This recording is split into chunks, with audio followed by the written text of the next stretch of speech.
Senator Bato de la Rosa is seeking the floor. You are recognized. Thank you, Mr. President.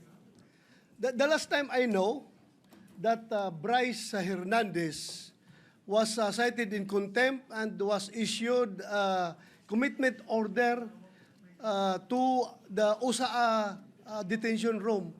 May I know the whereabouts of that Bryce Hernandez right now, Mr. President? Well, according to the newspaper accounts that I've read, I think they had our Senate President and the Speaker of the House had an agreement to commit Bryce Hernandez at the PNP Custodial Center at Camp Crame. May If I'm I correct, Mr. clarify? President. May I clarify that quite accurate answer by Senator Estrada for the information of Senator De La Rosa and the public.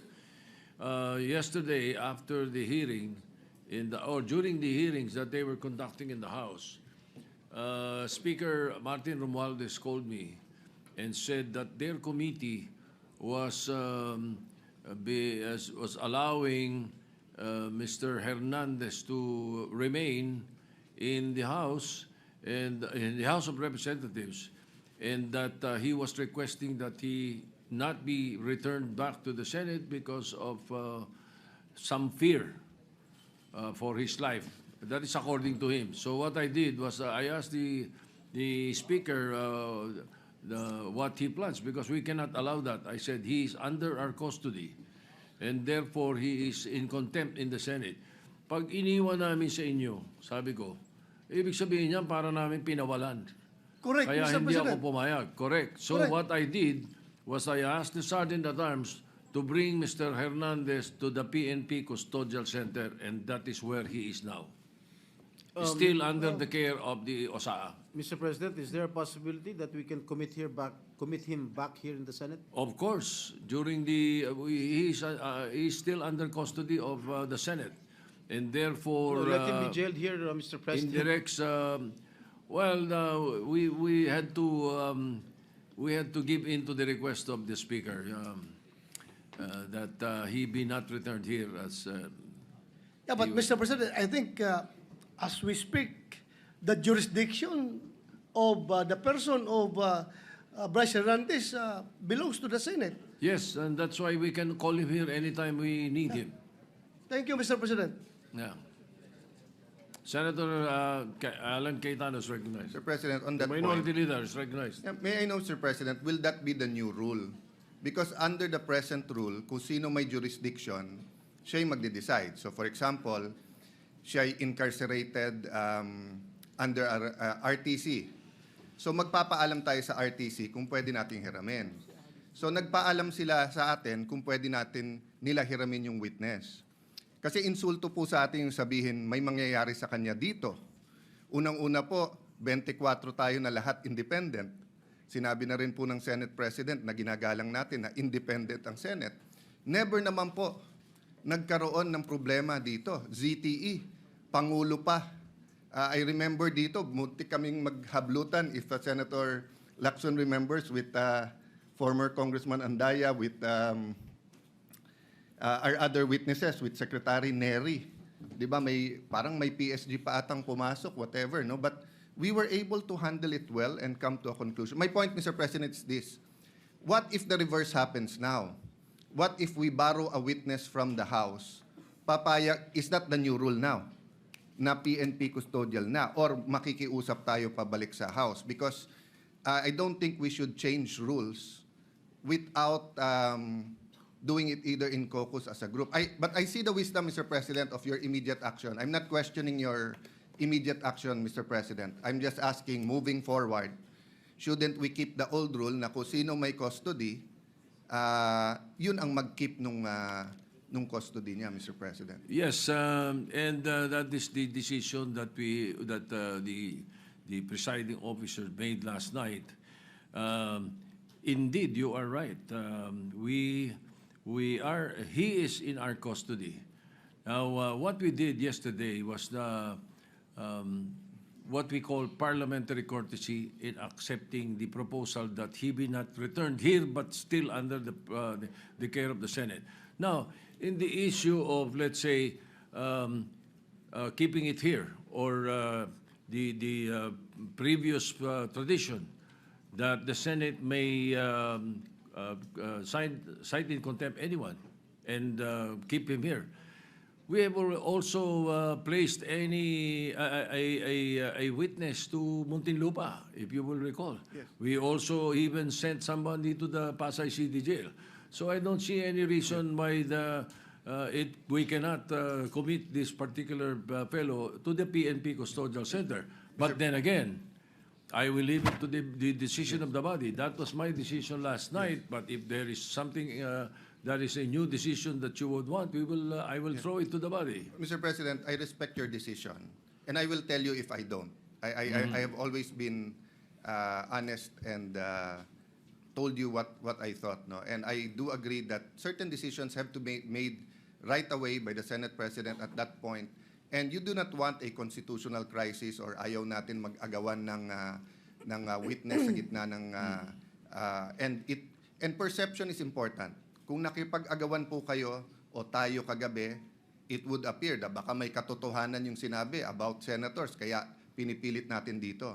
The problem is, meron din kasing perception tuloy that by not having him back here, baka nga totoong ini-impluwensya natin. But from my point of view, from my limited point of view at this point in time, when he was here, no one was talking to him from the Senate panel.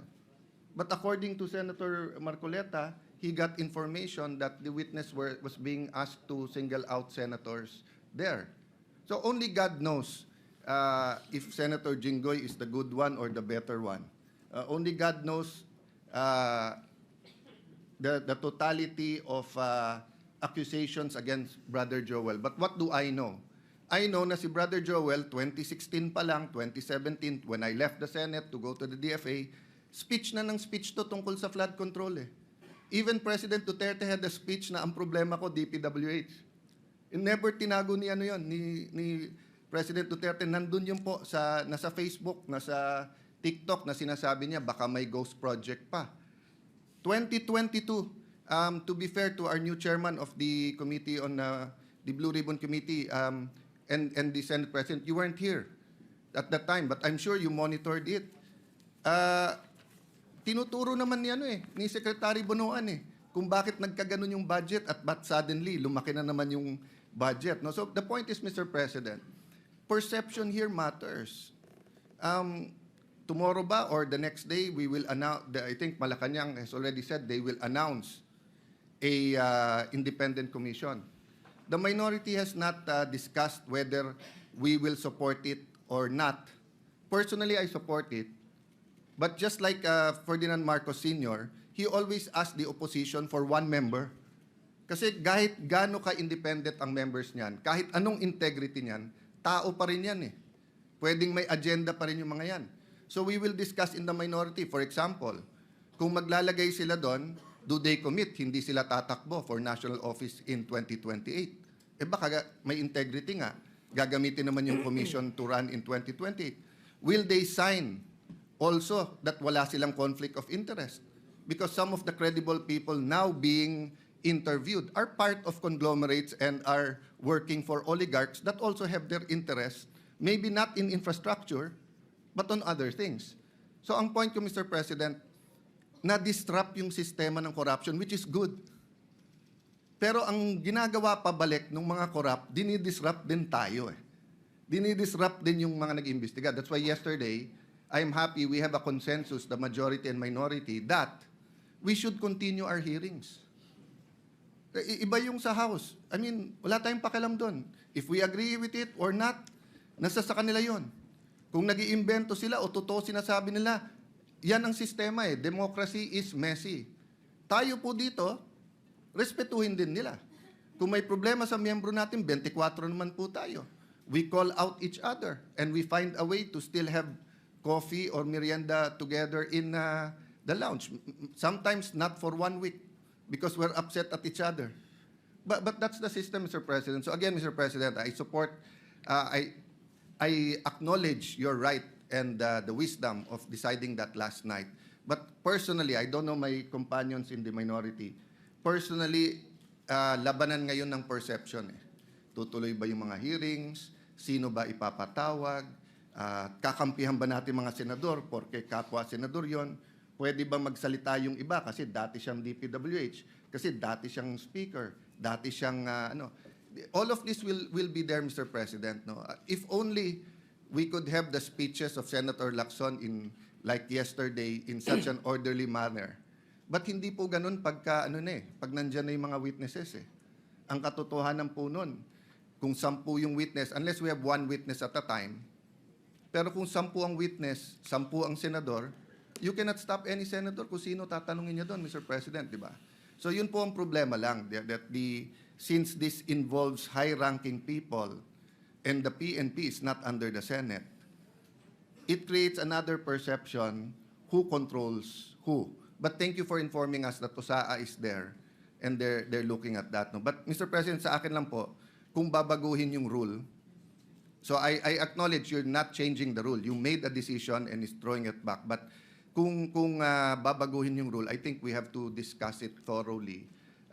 Because nga, masyadong mabigat yung accusation nung DE ba? Assistant DE na takot siya dito or whatever. Kasi Mr. President, ang dami na natin naging witness dito kung sino-sino inaccuse kapwa senador eh.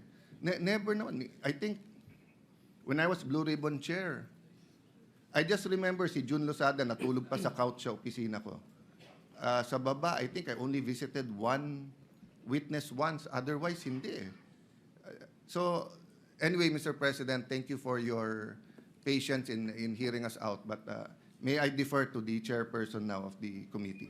Yes, before Senator Ping Lacson is recognized. Thank you, before Mr. President. With all due respect to the distinguished minority leader, there's what we call legal custody and physical custody. Lawyers know this, Mr. President. As long as the Senate retains the legal custody over the person of Bryce Hernandez, the physical custody is of no moment, Mr. President. Whenever we need him, we'll just direct the PNP Custodial Center to deliver him here. And if the House of Representatives will be needing him, they will have to ask our permission. They cannot go direct to the PNP and tell them to bring the person of Bryce Hernandez to the House of Representatives. And this is not a new rule, Mr. President. We have committed Alvin Balag to the Pasay City Jail. We have committed persons cited in contempt by the Senate in other detention centers. We're not changing the rules, Mr. President. So that's my manifestation, Mr. President. Yeah. Minority Leader, go ahead. Tama po si Senator Lacson na may legal at physical custody. Pero it's always the committee and the Senate who decides the physical custody.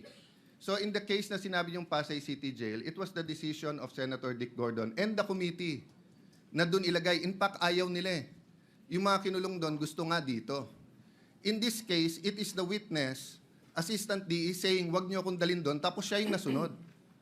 So the issue here is not only the physical and the legal custody. The issue also is the integrity of the Senate, the perception that if we don't have him here, de lahat na lang ng witnesses sasabihin, wag tayo doon. Paano kung wala rin silang tiwala sa PNP? Wag sa PNP, lilipat natin sa NBI.